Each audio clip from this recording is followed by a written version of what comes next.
할렐루야. 다 같이 오른손 주먹 쥐고 나는 예수 이름으로 뭐요? 비상할 것이다. 비상할 것. 내 힘으로 하는 게 아니고 예수 이름으로 2018년에 일어날 거예요. 여러분 가정도, 여러분의 사업도, 여러분 직장도, 우리의 감정도 다시 회복되는 예수 이름으로 가능하죠. 예수 이름으로.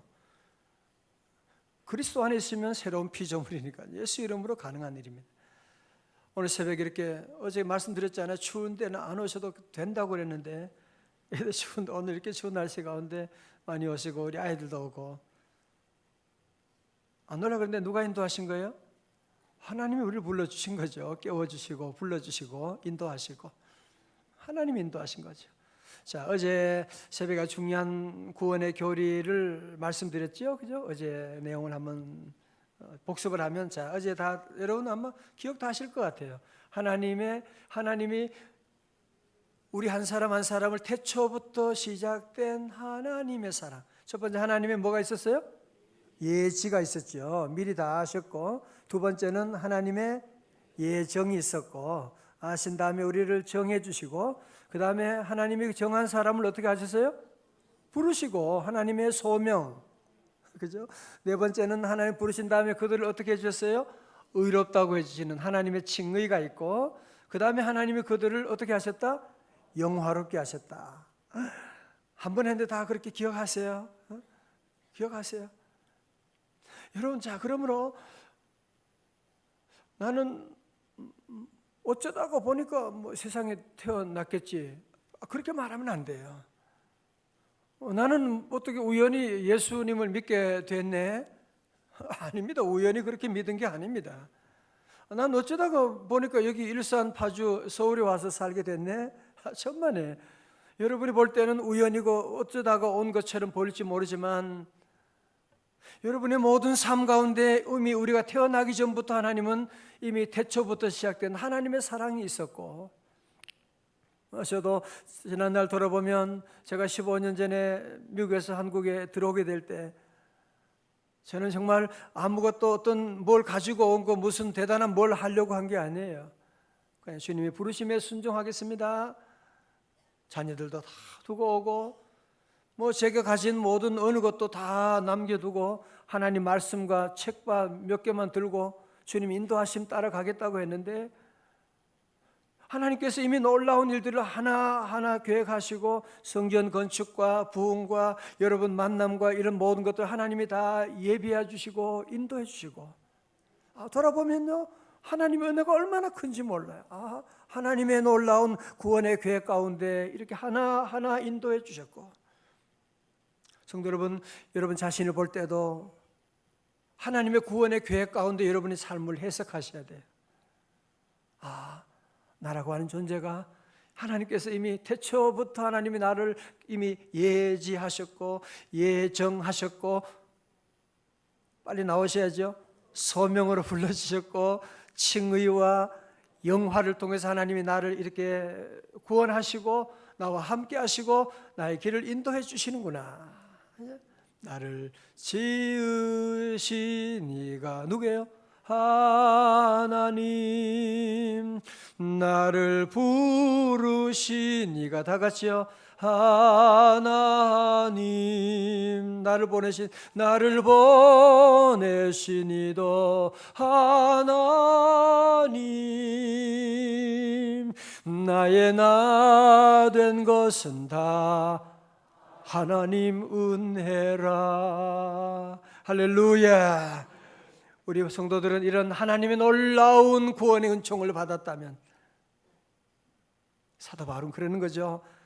하나님이 이렇게 우리를 사랑하시는데, 하나님이 이렇게 우리의 편이 되어주시는데, 그러면서 사도 바울은 여기에서 네 가지 질문을 던지는 거예요.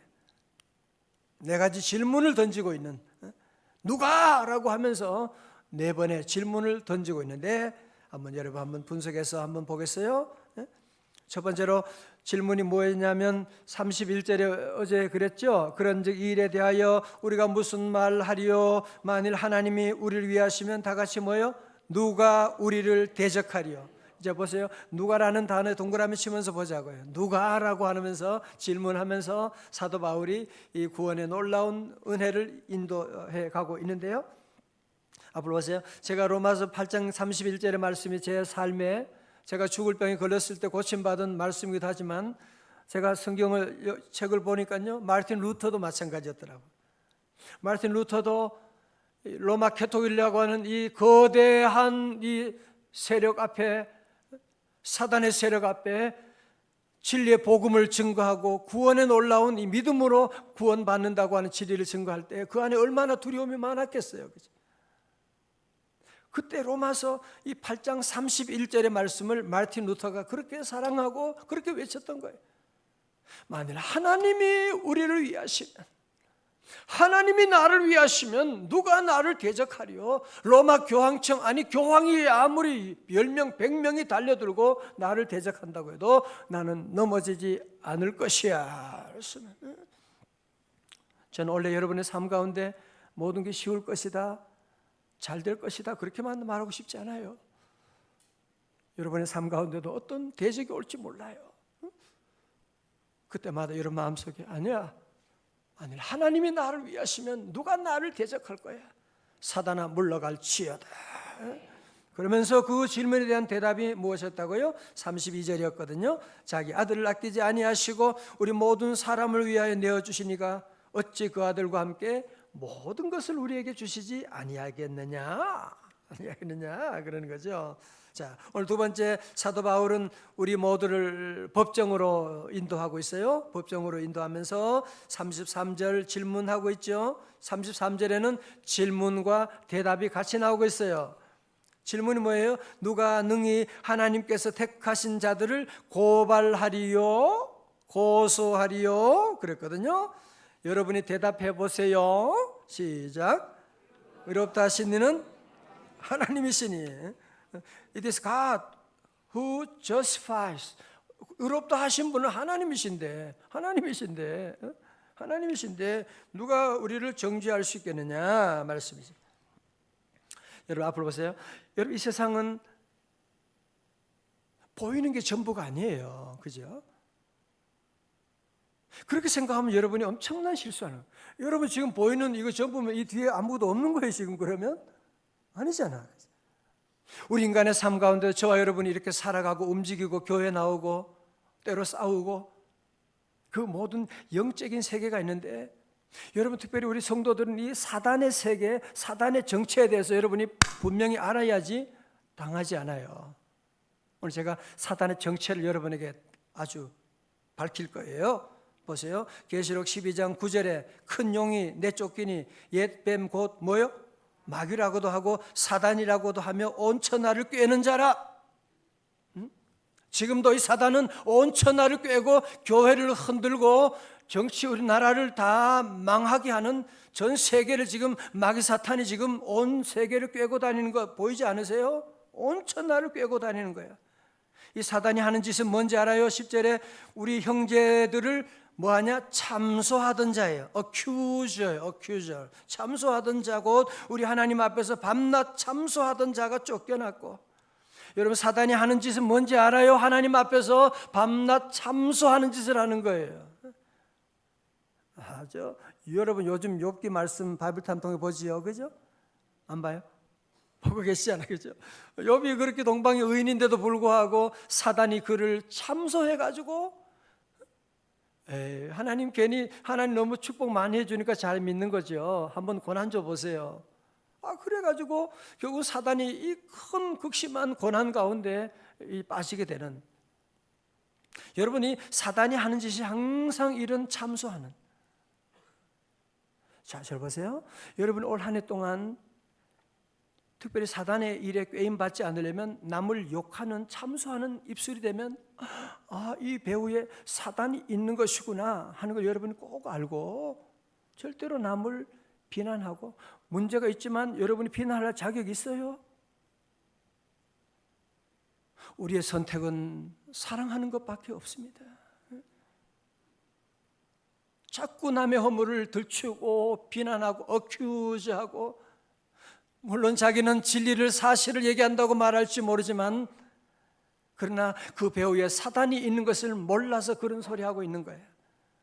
여러분, 그러면 만약에 우리 잘못을 얘기한다면 여기에 설자 신목사 제일 여기에 못 서지요. 문제가 제일 많은 사람이지요. 그래서 올해는 여러분 모두가 함께 사랑만 할 수 있기를 주님의 이름으로 축원합니다. 우리 아이들도 사랑 많이 해주고 아내도 사랑 많이 해주고 왜 자꾸 그러냐고, 자꾸 그러지 말아요. 그래서 고쳐지는 사람 한 사람도 없거든요. 자, 오늘 본문의 말씀 가운데 사단은 항상 우리를 고소하는, 그래서 우리 마음에 죄책감을 불러일으키는, 자, 그러나 아무리 사단이 우리를 고소한다고 할지라도 더 이상 소용이 없는 것은 왜 그래요? 의롭다 하시니는 하나님이시니, 온 우주 만물의 재판장 되시는 하나님께서 의롭다고, 죄가 없다고 최종 선고해 주셨기 때문이라는 거죠. 자, 이제 앞을 접으세요. 여러분, 자, 벌써 작년이네요. 작년에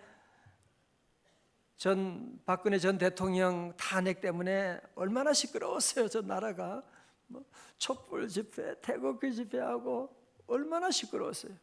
그러나 3월에 헌법재판소에서 재판관들이 전원일치로 박근혜 대통령 탄핵, 파면 이렇게 여러분 결정하고, 파면한다 결정하고 발표하고 더 이상 말이 필요 없는 거죠. 끝이죠. 아니, 재판관들이 파면이라 그러면 파면인 것이지 또 거기에 대해서 다시 이런 얘기 저런 얘기 할 수 있는 게 아니잖아요. 그죠? 여러분, 마찬가지입니다.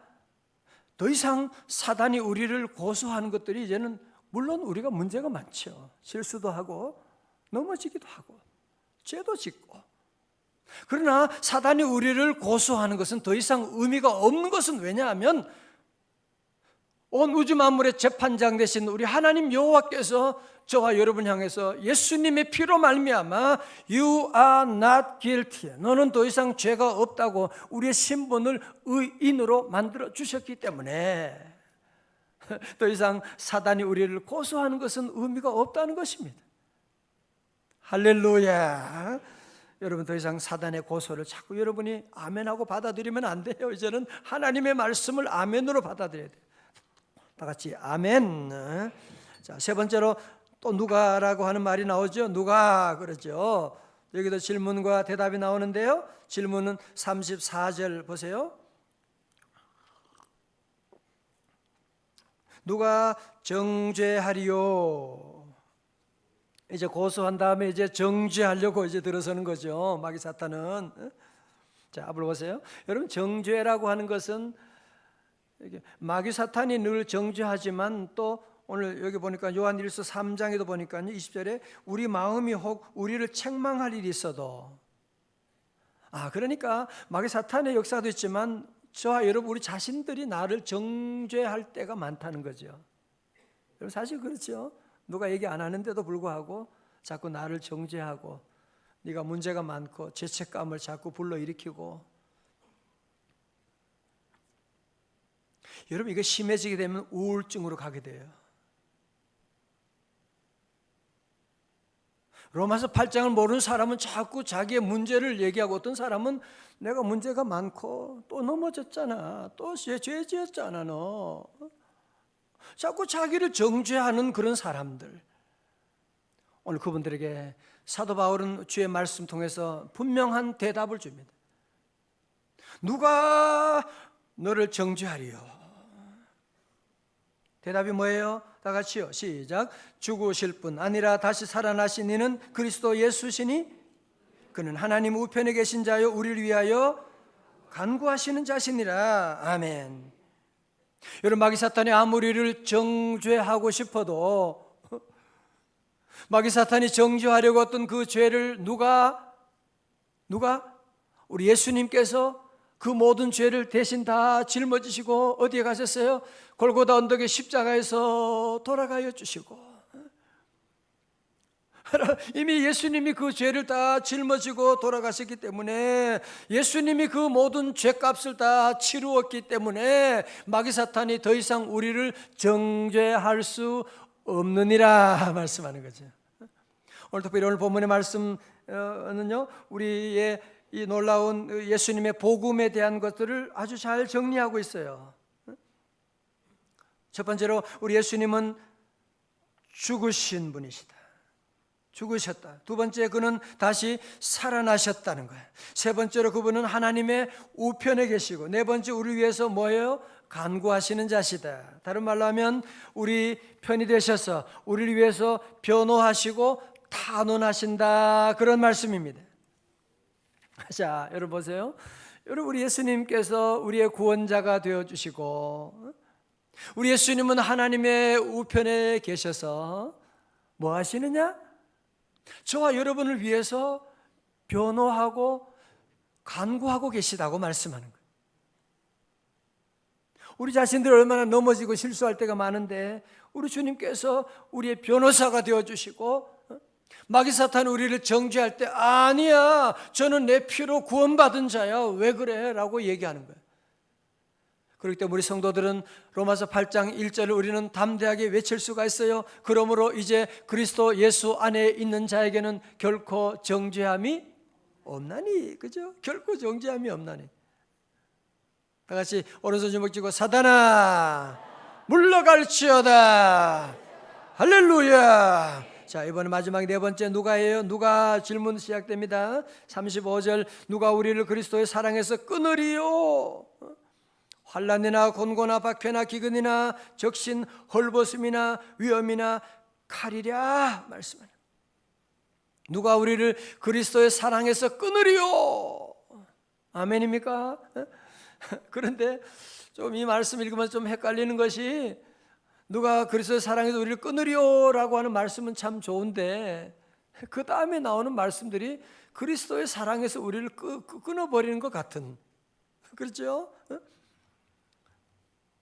정말 그리스도 사랑에서 끊어졌다고 생각할 수 있는 그런 7가지 시련들이 열거되고 있는데요. 보세요. 환난, 이게 점점 위협적으로 발전돼 가는 거 보세요. 환난이나 곤고나 박해나 기근은 먹지 못하는 거 말합니다. 하나님이 사랑한다면서 음식도 안 주고 그럴 수 있잖아, 그죠? 적신 발가벗겨지는 걸 말하는 거예요. 여러분, 이 얘기는 사도 바울이 그냥 이론적으로 말하는 것이 아니라 그는 이런 아픔을 직접 몸으로 경험한 얘기를 지금 하고 있는 거예요. 위험이나 칼이랴.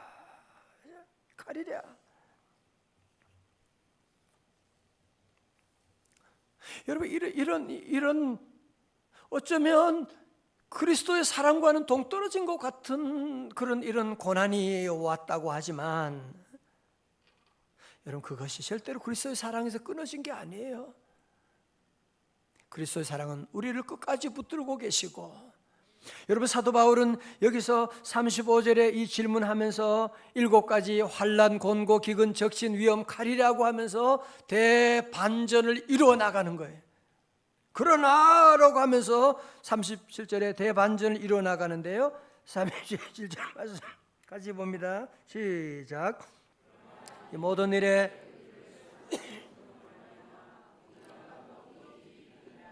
아멘. 다 같이 할렐루야.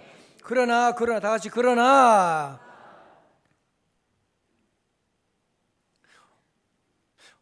여러분, 로마서 8장 28절도 우리가 잘 외우시지만 37절 원래는 꼭 외우셔야 돼요. 속상할 때가 있고, 정말 죽을 것만 같은 때가 있고, 앞이 안 보일 때가 있고, 환난과 기근이 오고, 어떻게 그렇게 배신할 수가 있어? 어떻게 이런 사고가 일어날 수가 있어? 여러분, 그래도 오늘 이 말씀을 여러분 마음에 새기고, 그러나 우리 성도들은 그러나의 대반전을 이루셔야 돼. 아니야, 그러나 우리를 사랑하시는 이로 말미암아 우리는 넉넉히 이기느니라. 그냥 겨우 억지로 이기느니라가 아니라 넉넉히 이기느니라. 그냥 이기는 것이 아니라 압도적으로 이긴다는 거예요. 승리 이상의 승리를 거둔다고 하는 것이, 그걸 가지고 넉넉히 이기느니라고 말씀하고 있는 겁니다. 우리 교재 4번 한번 보겠어요? 현실의 고통은 점점 더 압박해 오지만 우리를 사랑하시는 그분으로 말미암아 넉넉히 압도적으로 이긴다.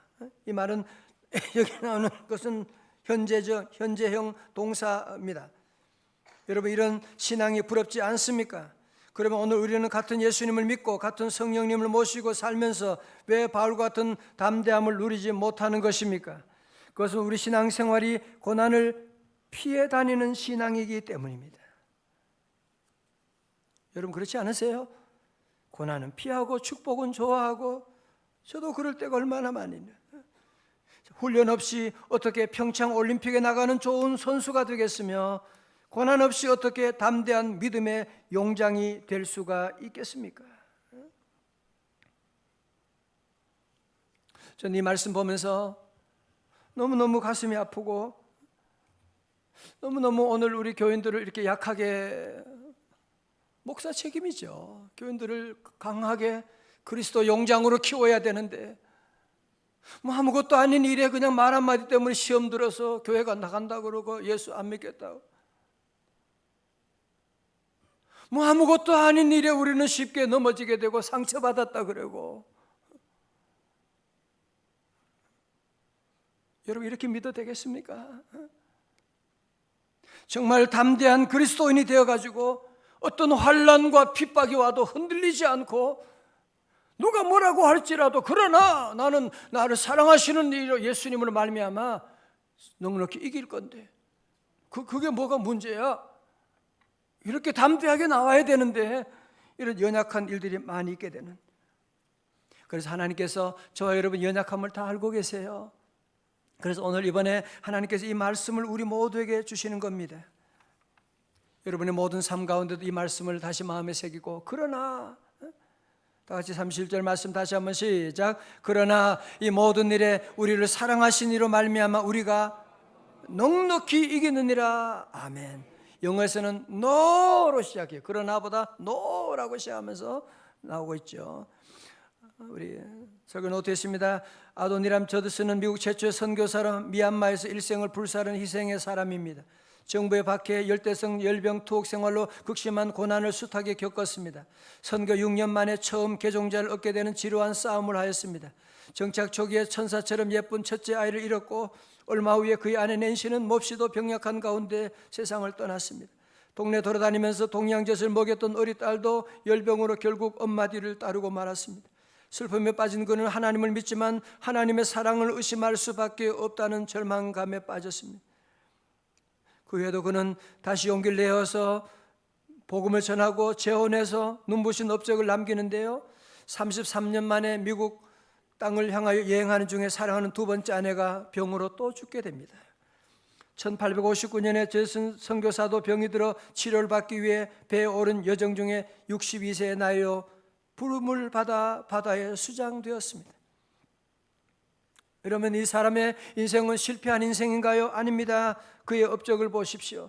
37년간 미얀마를 위해 당시 버마지요, 모국어인 영어를 잊어버릴 정도로 미얀마 선교에 온몸을 소진했고, 성경을 버마로 번역했고, 버마 영어 사전을 만들고, 그의 말년에 7,000명의 교인과 163명의 선교사가 활동하고, 이분이야말로 사도 바울처럼 다 같이요, 시작. 그러나 이 모든 일에 우리를 사랑하신 이로 말미암아 우리가 넉넉히 이기느니라 고백한 종이 아니겠습니까? 자, 앞을 다 보세요. 오늘 우리 많은 사람들이 예수 믿어 하나님의 자녀가 되었다고 하면서도 마음의 열정들이 식어져 가는, 자꾸 우리 안에 패배주의가 내 삶을 주장하고, 나는 안 돼, 안 된다니까, 자기 스스로 그렇게 자기에게 그렇게 가서 계속 얘기하는 사람들이 있어요. 자, 절 다 보세요. 여러분, 성부 하나님께서 여러분을 위하시고, 성자 예수님께서 죽으시고 부활하시고 하나님 우편에서 우리를 위해서 밤낮으로 우리 위해서 중보 기도하시고, 성령님께서 우리 안에 계셔서 우리와 함께 하시고 우리를 도와주시고 늘 인도해 주시는데, 여러분이 얼마나 귀한 존재인데 언제까지 그렇게 열정을 잃어버리고 그냥 살아가시려고 하십니까? 2018년 하나님이 우리와 함께 하는데, 하나님이 여러분을 사랑하시는데, 성부, 성자, 성령 하나님이 우리와 함께 하시고 인도하시는데, 우리 모든 성도들 이 사도 바울의 열정을 회복할 수 있기를 주님의 이름으로 축원합니다. 더 이상 패배주의를 버리고 우리 모두는 우리 안에 위닝 스피릿을 가져야 돼요. 승리하는 사람은 항상 승리에 대한 의식이 있는 거예요. 승리에 대한 갈망이 있는 것입니다. 여러분, 다윗도 그 어려운 가운데 골리앗이 오고 전쟁에다 승리하는데 형이 엘리압이 뭐라 그래요? 이 자식 너 전쟁 구경하러 왔구나. 아니, 무슨 형이 어떻게 그렇게 말할 수가 있어요? 그러나 다윗은 그것 때문에 시험 들지 않았어요. 상처받지 않았어요. 집에 돌아가지 않았어요. 그는 도리어 사무엘상 17장 45절에 담대하게 외치고 있죠.